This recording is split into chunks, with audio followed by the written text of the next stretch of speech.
नमस्कार, मैं हूं अमीश देवगन और आप देख रहे हैं आर पार का बेहद जबरदस्त एडिशन इस समय लाइव। लोकतंत्र में भीड़ तंत्र के लिए कोई जगह नहीं है, बिल्कुल नहीं है। लेकिन आजकल देश में हर तरफ भीड़ तंत्र का हंगामा है और संसद में भी आज यही हुआ। पर आज राज्यसभा में कुछ ऐसा भी हुआ जिसे लेकर कई सवाल खड़े होते हैं। लेकिन असली मुद्दा यह है कि आखिर इस भीड़ तंत्र को कौन भड़काता है, कौन भड़का रहा है? क्या कुछ नेता नफरत की सियासत को बड़ी हवा देकर भीड़ तंत्र की आग भड़का रहे हैं? लेकिन इसी बीच कांग्रेस पार्टी का संसद ठप प्लान लीक हो गया और अब बीजेपी आरोप लगा रही है कि कांग्रेस देश हित को ताक पर रखकर सिर्फ भीड़ तंत्र और नफरत की सियासत के नाम पर संसद को रोकना चाहती है, क्योंकि कांग्रेस के इस प्लान में ना तो जीएसटी का जिक्र है, ना ही गद्दार अलगाववादियों का। आज इसी पर होगी देश की सबसे बड़ी बहस आर पार। अरे ये क्या कर रहे हैं? आपने जवाब सुन लिया। You've asked your question, you've asked your supplementary. संसद में आज भीड़ तंत्र पर जमकर हंगामा हुआ बचाने का किसी का अधिकार नहीं है। और विपक्ष ने ये सीधा आरोप लगा दिया कि भीड़ तंत्र ने जिन हत्याओं को अंजाम दिया उसमें बीजेपी और आरएसएस का हाथ है। विपक्ष की पार्टी को फायदा नहीं हो रहा है इस लिंचिंग से। जिसमें इस तरह के क्राइम किए हैं, क्या उसने बोर्ड लगा रखा था मैं गोरक्षक हूँ? इस वक्त जितनी भी लिंचिंग है वो रूलिंग पार्टी संघ परिवार का कोई न कोई आदमी उसमें इन्वॉल्व है। क्योंकि भाजपा के लोग ये कर रहे हैं, तो अंगोछा डाल के भाजपा के लोग जो गौरक्षा के नाम पर जो कर रहे हैं, तो आप उनको बचाना चाहते हैं, हमारे केंद्र सरकार नहीं कर रही। श्रीनगर में डीएसपी मोहम्मद अयूब पंडित की हत्या, राजस्थान के अलवर में पहलू खान हत्याकांड, उत्तर प्रदेश के दादरी का अखलाक हत्याकांड, बल्लभगढ़ में ट्रेन में जुनैद की हत्या, नोएडा की हाई प्रोफाइल सोसाइटी में भीड़ तंत्र का हमला। ये घटनाएं लोकतंत्र पर धब्बा है।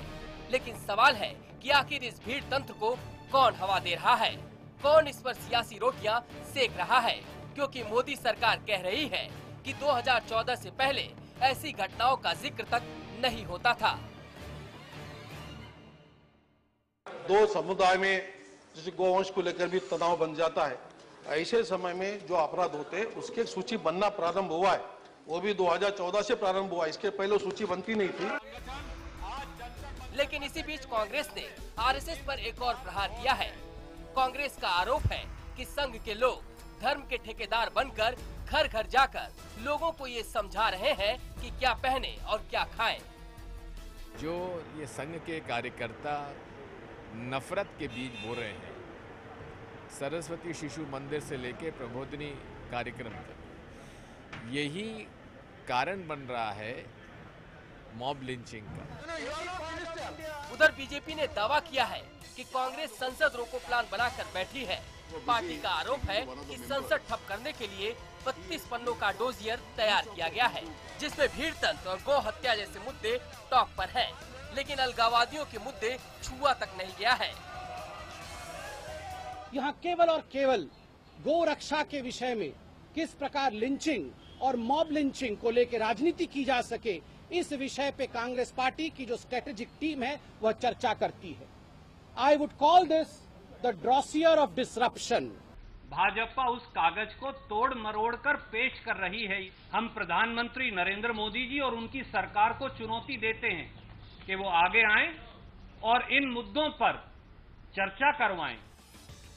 तो सवाल है कि क्या भारत के लोकतंत्र पर भीड़ तंत्र की सियासत हावी हो गई है, और क्या सिर्फ सियासी मकसद से ऐसे मुद्दों को हवा देने वाले लोग देश की छवि नहीं बिगाड़ रहे?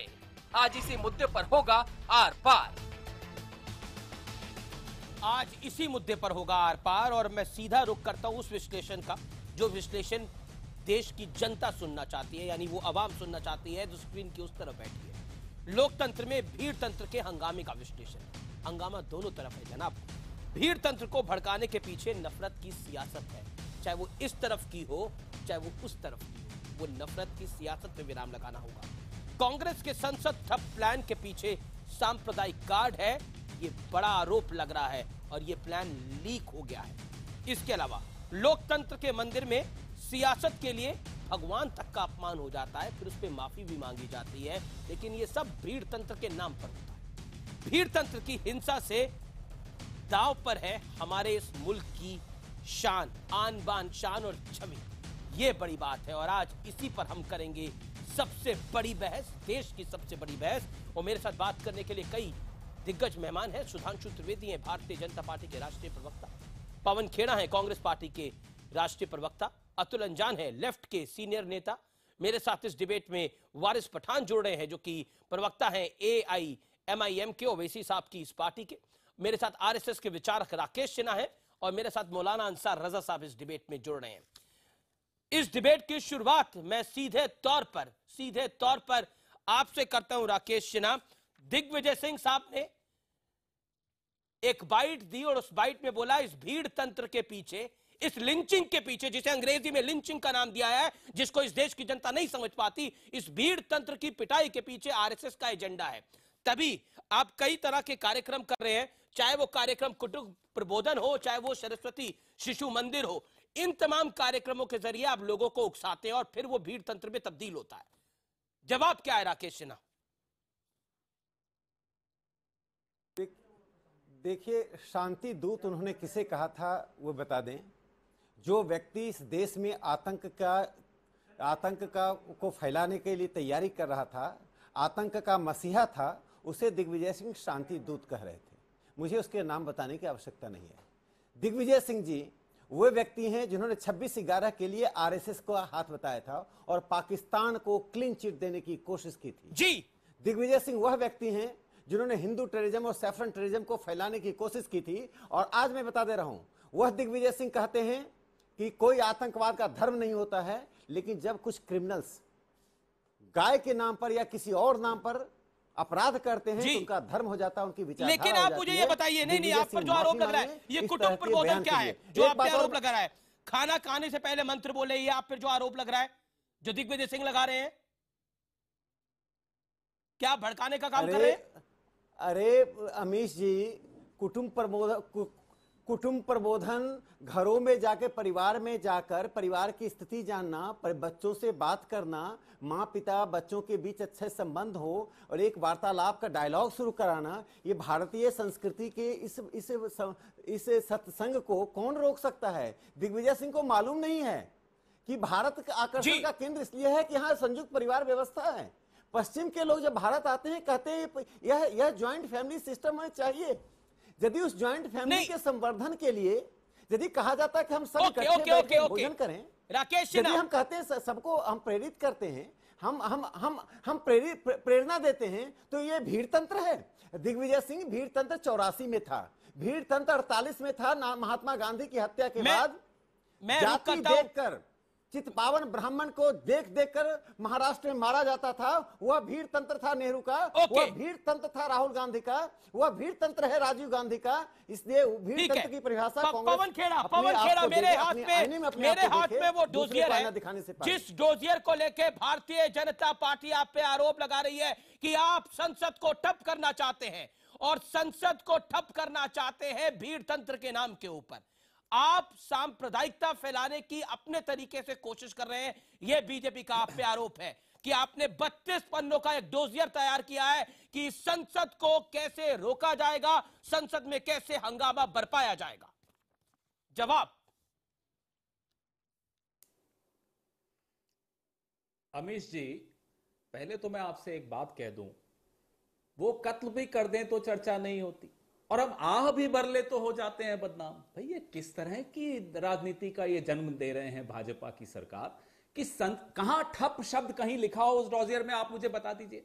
हमने तो सीधी सीधी बात कही कि सरकार की जवाबदेही सुनिश्चित करनी है इन प्रश्नों के मार्फत। क्या ये गलत है? क्या ये हमारा धर्म नहीं है? क्या ये हमारा कर्तव्य नहीं है एज एन ऑपोजिशन? हमें विपक्ष ने भी चुना है लोगों ने। सच बताइएगा, तो विपक्ष ये मैंने पूरा डोजियर पढ़ा है, इसमें अलगाववादियों का इस्तेमाल हुआ, अलगाववादी शब्द का इस्तेमाल हुआ है, हमें बताइए। अमीश जी बताइए ना, इसमें गाय के अलावा और भीड़ तंत्र के अलावा राकेश सिन्हा जी के बीच में आप नहीं बोले, मेरे भी बीच में आप नहीं बोले। नहीं, मैं राकेश सिन्हा को भी मैंने टोका, राकेश सिन्हा को भी मैंने टोका और आपसे भी सवाल पूछूंगा सर, प्रेस कॉन्फ्रेंस करने के लिए नहीं बुलाता मैं नेताओं को। बिल्कुल नहीं टोका, बिल्कुल नहीं टोका।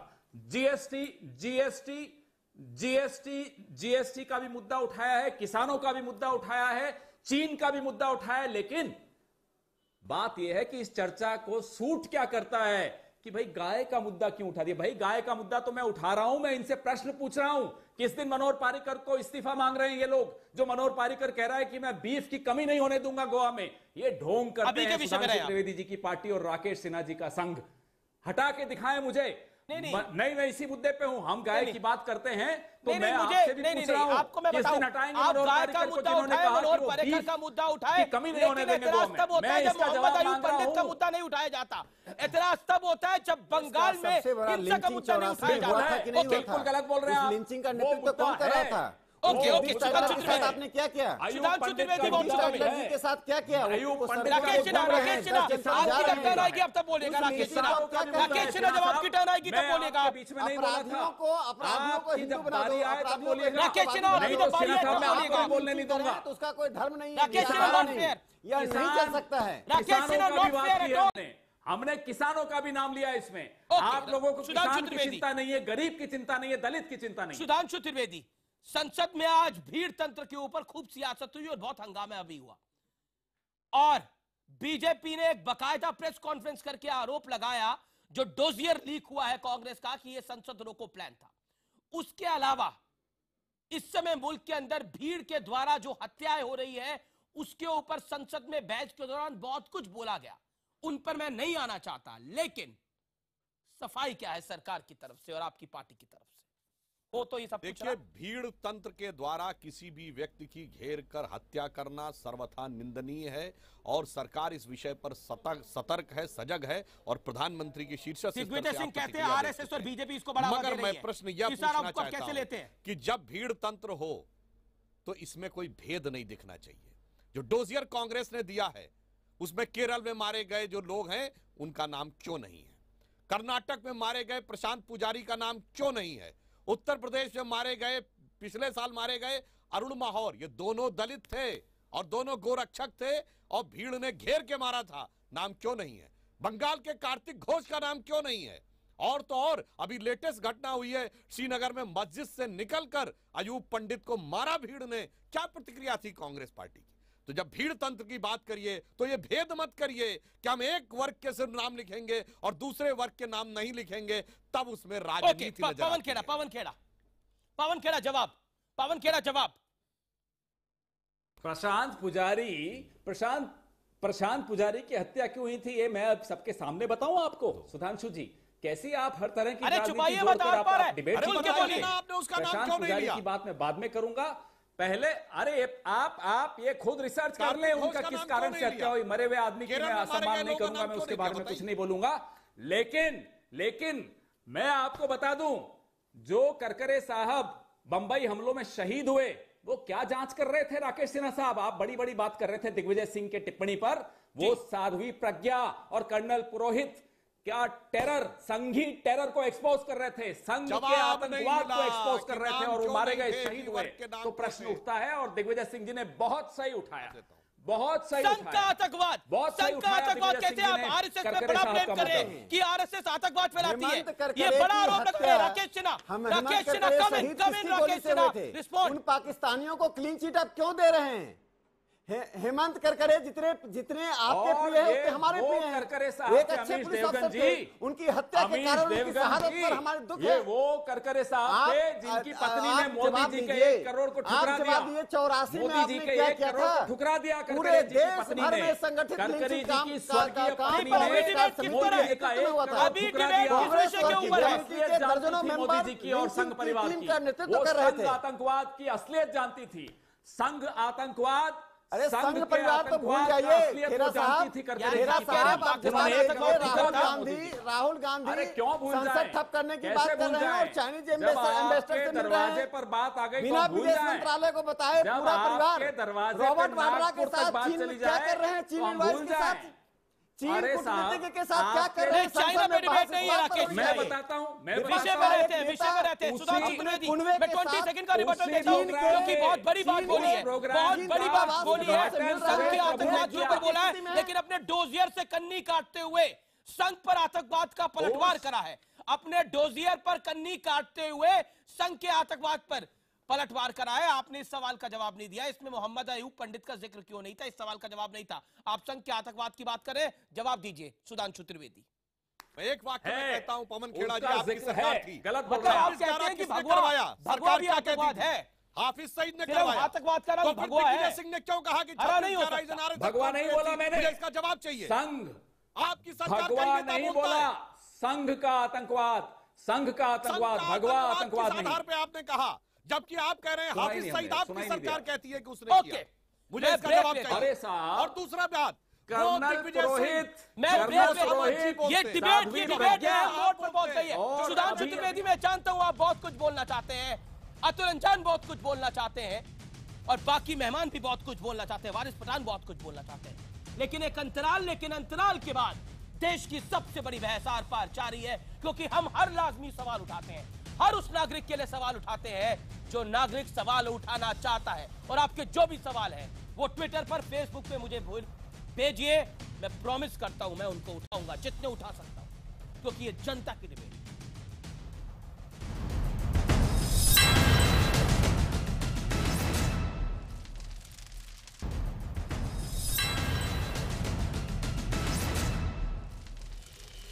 Welcome back. आप देख रहे हैं आर पार, और आर पार में मेरे साथ सुधांशु त्रिवेदी, पवन खेड़ा, राकेश सिन्हा, अतुल अंजान, वारिस पठान डिबेट के अंदर इस समय है। मैं सीधा इस दौर में रुख करता हूं वारिस पठान का। वारिस पठान, भीड़ तंत्र को लेकर आपकी सियासत अपनी जगह है, और उसके अलावा आप बार बार इस मसले को सिर्फ एक समुदाय से जोड़ के देखते हैं, क्यों?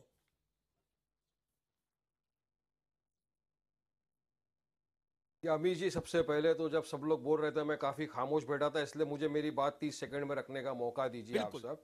ये जो मॉब लिंचिंग या भीड़ तंत्र जिसको कहा जाता है, इसके खिलाफ हमारे प्रेसिडेंट ने तो लोकसभा के अंदर प्राइवेट मेंबर बिल भी इंट्रोड्यूस किया है, mob lynching prevention and punishment act bill 2017 के लिए।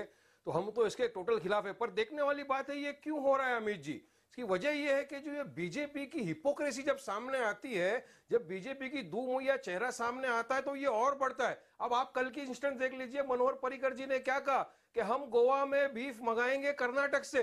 अरे ये क्या है बीजेपी का? कुछ राज्यों के अंदर तो काव इज मदर, हम मानते हैं, आस्था का हम सम्मान करते हैं, सेंटिमेंट्स का सम्मान करते हैं, कहीं पे मदर है, कहीं पे मम्मी है, गोवा में यमी है।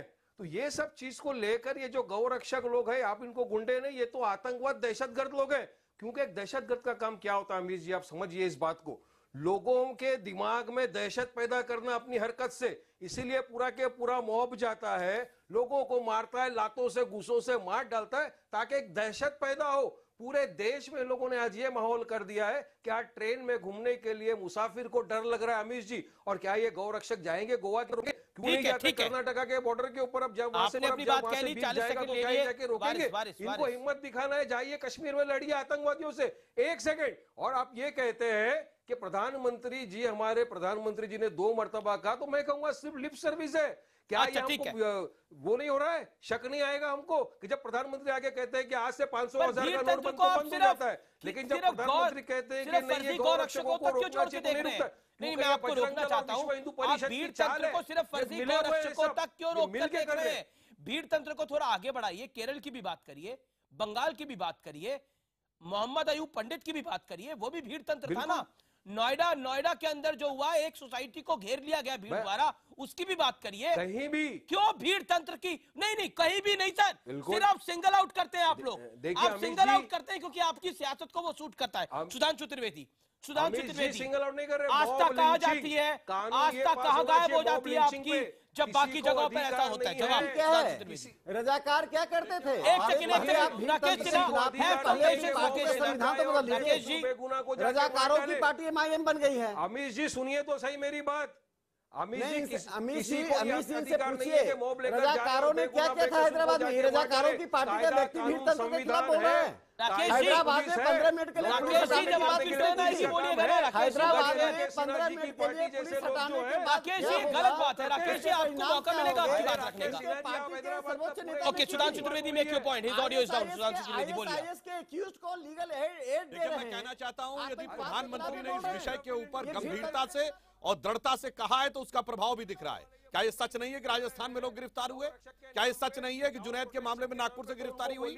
तो हमारी सरकार प्रभावी ढंग से काम कर रही है, मगर अंतर क्या होता है? देखिए अमीश जी, कितनी नीचे गिरफ्तारी हुई, कार्रवाई हुई, वो प्रशासनिक व्यवस्था और तमाम रिलेटेड सर्कमस्टांसेस पे डिपेंड करता है, मगर नियत सरकार की क्या है ये दिखाई पड़ती है। देखिए साहब, मैं कहना चाहता हूं, हमारे प्रधानमंत्री ने स्पष्ट कहा कि जो कर रहे हैं वो गलत है और गुंडा शब्द तक का प्रयोग किया। मगर याद करिए, भारत के इतिहास की सबसे बड़ी लिंचिंग अगर हुई थी, जब घेर घेर के दिल्ली में हजारों हजार सिखों को मारा जा रहा था, तो तत्कालीन प्रधानमंत्री ने क्या कहा था? बड़ा पेड़ गिरता है तो धरती हिलती है। ये नियत का अंतर है। और इन्हीं की पार्टी, वारिस पठान की पार्टी ने जो सेंटेंस बोला था, अकबरुद्दीन ओवैसी ने क्या कहा था कि 20 मिनट के लिए पुलिस हटा लो, तो हम दिखा अगर देंगे 2002 पे क्या हुआ उस पे भी आ जाए, उस पे भी मस्जिद को तोड़ दो। क्या और ये तीसरी बात मैं एक बात कहना चाहता हूं, ये भीड़ इकट्ठा करने वाली बात नहीं थी। आपने इतना हल्ला मचाया, समाजवादी पार्टी की सरकार थी उत्तर प्रदेश में, मस्जिद जब को तोड़ दो रिपोर्ट और एक एक करके बोले जा रहे था, न गोमांस का उल्लेख था, न सामुदायिकता का उल्लेख था, न घेर के मारने का उल्लेख था। अमीर ये जी, होता है दो मुहा सख्त चेहरा, कानून बनेगा तभी ये मॉब लिंचिंग रुकेगा, वरना ये बेलगाम घोड़े हो गए हैं, इन पे किसी का बस नहीं चलता। पार्लियामेंट में अरे किया गया, उसके लिए एफआईआर फाइल करने से कुछ नहीं होगा। भगवान राम के लिए आप बताइए 2014 से एफआईआर जो हुआ था उससे केस किया, पोजीशन क्या है, बताइए आप। राजे नरेश अग्रवाल के द्वारा आप बताइए ना, एक उसके लिए कोई शब्द का प्रयोग किया? मस्जिद को तोड़ दो, ये अच्छा प्रयोग था। एक सेकंड क्या कह रहे सुधार? हरामजादे, ये अच्छे शब्द थे, ये अच्छा प्रयोग था शब्दों का। अगर आप उसको बाबरी मस्जिद कहते हैं तो इसका मतलब आप लगातार न्यायालय की बात का हेलना कर रहे हैं। यही तो है असल आतंकवाद। अब मैं अतुल अंजान को इस डिबेट में लेके आना चाहता हूं। अतुल अंजान, क्या आप डिबेट इस देश के अंदर, ठीक है, वारिस पठान बात हुई आपकी, का मुद्दा वारिस पठान आपकी बात हुई, गौरक्षकों को आगे बढ़ा दिया, जाओ मारो काटो, मार रहे, रुक नहीं रहे, सख्त कानून बनाना वारिस पठान मैं बार बार बोल रहा हूं, आप फर्जी गौरक्षकों की बात करें, लेकिन उसके साथ साथ उन लोगों की भी बात करें जिन लोगों को मारा गया है, चाहे वो कोलकाता हो चाहे वो केरल हो। सिंगल आउट ना करें, ये किसी धर्म विशेष के साथ नहीं है, ये मुल्क के लिए शर्मिंदा की होने की बात है। और भी हूं, ठीक है, ओके, अतुल अंजान का समय है हाथ में लेने का अधिकार। देखिए वारिस पठान, आप ही बोलते रहेंगे डिबेट के अंदर, लेकिन not fair Waris Pathan, not fair. Atul Anjaan, मैं आपको इस डिबेट में लेके आना चाहता हूं, माफी चाहता हूं, मैं आपके पास लेट भी आ रहा हूं। अतुल अंजान, भीड़ तंत्र की सियासत में सब अपने हाथों को धो रहे हैं, और जब हाथ धो रहे हैं तो हाथों से मैल निकल रहा है, लेकिन वो मैल इस देश पर चढ़ रहा है।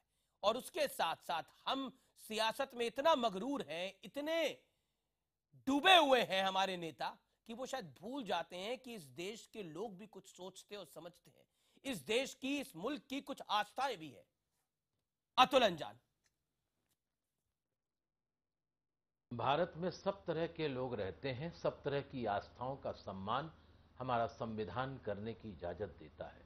ये संविधान किसी एक लोगों के द्वारा नहीं बनाया गया है, ये राष्ट्रीय स्वतंत्रता सेनानियों के द्वारा देश की भावनाओं, आस्थाओं, परंपराओं को ध्यान में रखकर बनाया गया है। ये देश सिर्फ हिंदुओं का नहीं है, ये देश जितना हिंदुओं का है उतना मुसलमानों का है, उतना सिखों का है, उतना ईसाइयों का है, उतना बौद्धों का, उतना पारसियों का है। कुल 47,000 पारसी अपने देश में रहते हैं, और देश की 27% अर्थव्यवस्था पर उनका एकाधिकार है, अपने काम से, अपने पुरुषार्थ से, अपने दिमाग से और सबके सहयोग से। आज इस देश में जो भीड़ तंत्र की बात मत करिए, ये मॉब लिंचिंग का सवाल है। आप अपनी आस्थाओं के आधार पर किसी को मार देंगे, ट्रेन पर चलते हुए जुनैद को मार देंगे, मस्जिद की रखवाली करते हुए आप अयूब पंडित को मार देंगे, अपनी बहन की शादी में गए हुए उमर फैयाज को मार देंगे, आप इखलाक को मार देंगे, आप पहलू खान को मार देंगे, और तो और जेवर के वो 2 सिंह बंधुओं को भी आप पूरी तरह मरना सन्न कर देंगे, क्योंकि वो अपनी गाय लेकर के जा रहे थे दिखाने के लिए और नई गाय लेने के लिए उसके स्थान पर। और ये सब करके मिलेगा क्या? और संसद में बहुत अच्छी बात बोली प्रधानमंत्री जी, बहुत अच्छी बात बोली अतुल अंजान, प्रधानमंत्री जी बहुत अच्छी बात बोली और बहुत सुंदर बात बोली, लेकिन संसद में भीड़ तंत्र के नाम पर जो कुछ नरेश अग्रवाल बोल गए, क्या वो आस्था पर चोट नहीं? ये बात आप ये नहीं, आस्था पर चोट तो सब लोग कर रहे हैं, कोई छोड़ रहा है क्या? जब गाली गलौज कर रहे हो आप, जब तमाम देश के अंदर माहौल बना रहे हो दूसरे धर्म के खिलाफ के लोगों में। आप इस बात को भूल गए कि महात्मा गांधी कहते थे कि हिंदू मुस्लिमों के संबंध में कहते थे वो कि ईश्वर अल्लाह तेरो नाम सबको सम्मत दे भगवान। आप भूल गए। मैं तो आपसे कहना तो मर्यादा का उल्लंघन नहीं हुआ जब नरेश अग्रवाल ने बोला? नहीं, मर्यादा का उल्लंघन तो संसद में हो रहा है, उसकी आप चर्चा कर रहे हैं। और जो भीड़ के द्वारा जुनैद को मार दिया, तो यही तो संसद से क्या मैसेज बाहर निकल के आएगा? लोग भड़केंगे नहीं तो क्या करेंगे? 16 साल का बच्चा, नहीं 1 मिनट, नहीं लोग तो भड़केंगे, दोनों तरफ से बातें बोली जाती है। नहीं, अगर ये गलत है। अगर आप आरएसएस पे सवाल खड़ा करते हो, आरएसएस को आतंकवादी संगठन बोल सकते हो, तो फिर उसके बाद क्या होगा? आरएसएसवादी क्या है? मैं आज सवाल पूछ रहा हूँ। विश्व हिंदू परिषद के लोगों ने क्या कहा? विश्व हिंदू परिषद के लोगों ने कहा कि जिन लोगों ने लोगों की हत्या की है वह गौ रक्षक थे। उनका प्रेस कॉन्फ्रेंस दिखा दीजिए। जवाब सुधांशु त्रिवेदी जवाब कहना चाहता। सुधांशु त्रिवेदी जवाब 30 सेकंड सुधांशु त्रिवेदी। मैं पारिकर साहब, मनोहर पारिकर ने जो कहा है तो मैं मनोहर मांगेंगे। विश्व हिंदू परिषद ने तो विश्व हिंदू परिषद ने इस्तीफा मांगा है उनका। लेकिन अफसोस है आप नरेश अग्रवाल पे आप कुछ नहीं बोले, वहां आपने चुप्पी साध ली। मैं नरेश, वो आस्था का सवाल नहीं है, नरेश अग्रवाल आपने चुप्पी साध ली। उसके बारे में बोल रहा है और कौन सोच रहा है? कौन सोच रहा है? मैं जब हम बड़ी चर्चा कर रहे हैं, सुधांशु त्रिवेदी रिवर्टल, सुधांशु त्रिवेदी रिवर्टल, जो संसद में बात करते हैं, जो बात करके माफी मांग बहुत वरिष्ठ नेता हैं, माफी मांग लेते हैं, उनकी चर्चा मत कीजिए। अतुल अंजान जी मैं माफी मांगने वाले लोगों में नहीं, बहुत वरिष्ठ नेता हैं। मगर मैं यह भी पूछना चाहता हूं जनाब, ये बताइए फिर कार्तिक घोष का उल्लेख क्यों नहीं होता है? बशीरत हाट में जो दंगे होते हैं, अगर 17 साल के नाबालिग लड़के ने कुछ लिखा, उसके खिलाफ गिरफ्तारी हो गई और एक भीड़ आकर घेर लेती है पुलिस थाने को कि हमें इसको दो, हम शरीयत के हिसाब से इसके साथ जस्टिस करेंगे, और सारी सेकुलर ब्रिगेड चुप रहती है। ऐसा क्यों होता है? मैं ये भी जानना चाहता हूं, ये बढ़ावा क्यों दिया जाता है? मैं जानना। और एक और बात मैं कहना चाहता हूं, याद करिए आज से 3 साल पहले, मुझे पूरी बात कर लेने दीजिए, एक फेसबुक पे पोस्ट आ गई थी जिसमें कुछ मरे हुए लोग दिखाए गए थे। कहा गया था कि ये बर्मा के रोहिंग्या मुसलमान हैं। और भाई साहब, पश्चिम बंगाल, उत्तर प्रदेश, बिहार, लखनऊ, कानपुर, इलाहाबाद, वहां से लेके मुंबई तक क्या मारकाट भीड़ ने मचाई थी। बाद में पता क्या चला कि वो थाईलैंड में मारे गए लोग के चलते। अगर वो बर्मा का भी था तो क्या तर्क था इस बात का कि कलकत्ता से लखनऊ तक और लखनऊ से मुंबई तक भीड़ जो है उसको तोड़ती, अमर जवान ज्योति भी छोड़ देती और सब चुप। देखिए, भीड़ तंत्र की राजनीति को उकसाने का बहुत घिनौना कार्य किया गया है पिछले 70 सालों में। एक तरफा रह रहे पवन खेड़ा मैं अमीश जी, मैं भारतीय कम्युनिस्ट पार्टी की तरफ से कह रहा हूं कि हमने बर्मा के रोहिंग्या मुसलमानों के नाम पर जो यहाँ पर झगड़ा झंझट किया गया रांची और लखनऊ में, इसकी कड़ी आलोचना की थी। पवन खेड़ा 30 सेकंड का रिबटल। एक तरीके का बदगुमानी पैदा करने का। मेरी आवाज तो सुनाई दे। आपकी आवाज सुनाई दे रही है। पहले ऑडियो सबका ज्वाइन करिए तो मैं बोलूंगा, नहीं तो नहीं बोलूंगा। बोलिए सर, बोलिए पवन जी। आप देखिए, पहले तो मैं राकेश सिन्हा साहब को बता दूं कि जिस कार्यक्रम का वो फोटो दिखा रहे हैं रॉबर्ट वाड्रा, प्रियंका गांधी और राहुल गांधी, उस पर डिबेट नहीं हो रही सर, आप क्यों एजेंडा चेंज कर रहे हैं? उस कार्यक्रम का उद्घाटन नहीं, मुझे जवाब देने दीजिए। उस कार्यक्रम का उद्घाटन सुरेश प्रभु, सुधांशु त्रिवेदी जी की पार्टी के एक वरिष्ठ मंत्री ने किया था। आपने उस वक्त राकेश सिन्हा को क्यों नहीं चुप करा था? क्यों नहीं राकेश सिन्हा को चुप कराया जब उन्होंने ये मुद्दा उठाया? जब वो ये मुद्दा उठा सकते हैं तब आप उन्हें नहीं रोकते। जब मैं जवाब देता हूं तो बड़ा विषय हो गया। जी नहीं, मैं जवाब दूंगा। और आप कहते हैं, बिल्कुल आप कहते हैं कि हम इस तथाकथित डॉजियर से कन्नी काट रहे हैं। इस डॉजियर में चाइना की भी बात है, इसमें बेरोजगारी की भी बात है, इसमें किसान की भी बात है, इसमें जीएसटी की भी बात है, इसमें आतंकवाद की भी बात है, इसमें अयूब पंडित की भी बात है। आप लोग सिलेक्टिवली पढ़ते हैं, आप लोग इसमें झूठ घोल कर आप बदनाम करना चाहते हैं। नहीं, होल्ड योर टंग। देखिए पवन खेड़ा, कोई झूठ नहीं बोलता। जो डोजियर है वो हमारे सामने है, जो बीजेपी ने आरोप लगाया वो भी हमारे सामने है, आपका जवाब भी हमारे सामने है। इसलिए कोई झूठ नहीं बोलता, सब रिपोर्ट करते हैं सर। कोई झूठ नहीं बोलता, सब रिपोर्ट करते हैं। और हम हिंदुस्तान की बात करें, अगर आपको राकेश सिन्हा को चाइना पे डिबेट करने का शौक है तो आप लोग अलग टाइम लेकर डिबेट कर सकते हैं चाइना के ऊपर। आप दोनों को मैं यही कहना चाहता हूं। मैं एक अंतराल लेता हूं और एक अंतराल की बात वापस आता।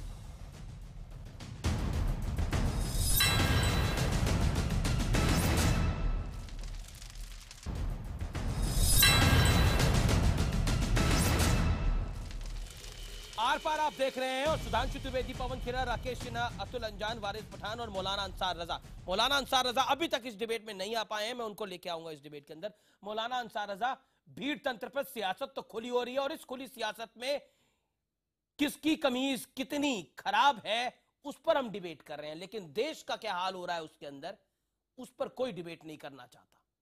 कोई अपनी पॉलिटिकल हसरतें इससे अपनाने की कोशिश कर रहा है और कोई अपना दूसरा एजेंडा सेट करना चाहता है।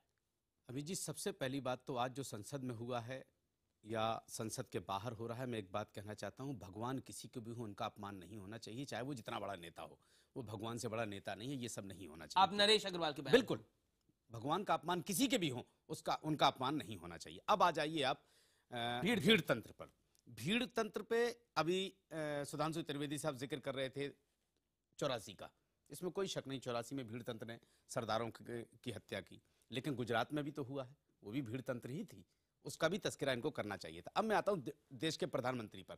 देश के प्रधानमंत्री को लोग कितना सीरियस लेते हैं, अभी मैं आपको सिर्फ 30 सेकंड में, प्रधानमंत्री ने नोटबंदी की, असर हुआ, एक हफ्ते तक अफरा तफरी रही, कंट्रोल में हो गया। जीएसटी आई, पूरा मुल्क रोड पर उतर आया, कंट्रोल में आ गया। एक भी बार अपील नहीं की प्राइम मिनिस्टर ने कि आप कंट्रोल में आइए, सिर्फ इतना कहा कि नोटबंदी 50 दिन का वक्त है, ठीक हो जाएगा, सब कुछ ठीक हो गया। फिर गौ हत्या के नाम पर भीड़ तंत्र जो मार रही है, उसके बाद 2 मरतबा प्राइम मिनिस्टर, सिर्फ गौ हत्या के नाम पे भीड़ तंत्र मार रही है। मैं आपसे पलटवार करके सवाल पूछता हूं, बताइए, देखिए, सिर्फ गौ हत्या के नाम पे मार रही है? मोहम्मद अयूब पंडित को गौ हत्या के नाम पे मारा गया? नहीं, जवाब दीजिए ना इस बात का। केरल में गौ हत्या के नाम पर हो रहा है, पश्चिम बंगाल में गौ हत्या के नाम पे हुआ, जवाब दीजिए। देखिए, पश्चिम बंगाल में जो कुछ हो रहा है वो सबके सामने है जी। अयूब पंडित की जो हत्या हुई है वो एक दहशतगर्दी थी, कुछ आतंकवादी निकले, उन्होंने एक शरीफ आदमी को मार दिया मस्जिद के बाहर। इस देश में क्या भीड़ तंत्र एक विषय है? अमीश जी, जिस मुल्क में भीड़ फैसला करने लगे, आप ये समझ लीजिए कि हुकूमत कांग्रेस अपना डोजियर तैयार करती है और कहती है भीड़ तंत्र को हम सबसे ऊपर रखेंगे। मैं कांग्रेस का प्रवक्ता तो हूं नहीं जी। कांग्रेस मौका के हिसाब से बात करती है, अपने हिसाब से उसे क्या अच्छा लगता है वो निकालती, जिस तरह से बीजेपी करती है। बीजेपी अपने हिसाब से बात करती है, ठीक है। वरना यही सुधांशु त्रिवेदी साहब, मैं बड़ी इज्जत करता हूं इनकी, मैं एक बात कहना चाहता हूं कि क्यों प्राइम मिनिस्टर की 2 मरतबा अपील करने के बावजूद भी असर नहीं हुआ? जिस दिन दूसरी बार प्राइम मिनिस्टर ने बोला, जवाब मार दिया गया। ओके, उसी दिन रांची में मार दिया गया। मैं रुक करता हूं। सुधांशु त्रिवेदी 30 सेकंड में आपका जवाब, फिर राकेश सिन्हा आप आएंगे। सुधांशु त्रिवेदी जी। देखिए, अभी मौलाना साहब ने जिक्र किया कि डिमोनेटाइजेशन में ये हुआ था, सही बात है, प्रधानमंत्री ने आह्वान किया था, पर यह भी तो सच है, आप ही लोगों ने कहा था कि तमाम लोगों की डेथ भी हो गई थी, मगर अफसोस कि आप उस समय मरने वालों की जात और मजहब नहीं आइडेंटिफाई कर पाए थे, वरना बवाल उसमें भी हो गया होता। आज हालत यह है, कहीं भी अपराध हो उसकी जात और मजहब तुरंत डिफाइन हो जाती है। और एक वाक्य मैं और कहना चाहूंगा, अभी संसद में जो कुछ बोला नरेश अग्रवाल में, उसमें तो टेक्निकल बचाव है कि संसद के पटल पे बोला है, मगर वही बशीरहाट में बंगाल में वो लड़का नाबालिग है, वो टेक्निकल बचाव नहीं है, वो गिरफ्तार हो चुका है, उसमें टेक्निकल बचाव नहीं है, उसके ऊपर रासुका लग चुकी है, वो टेक्निकल बचाव नहीं है, मगर यहाँ टेक्निकल बचाव है। भगवान राम के बारे में जो चाहो कर लो, और उसके बाद बचाव है। और मैं एक वाक्य अंत में कहना चाहूंगा, अमीश जी, आज जो संसद में हुआ है, महात्मा गांधी जो राष्ट्रपिता थे, जिनका पॉलिटिकल विजन था राम राज्य, जिनका की भजन था रघुपति राघव राजा राम, जिनका अंतिम वाक्य था हे राम, यदि उनकी आत्मा को आज कष्ट हुआ होगा तो उसी आजाद भारत की संसद में बैठकर भगवान राम के लिए जैसे अशिष्ट शब्दों का प्रयोग किया गया और उसके बाद तकनीकी बचाव करके निकल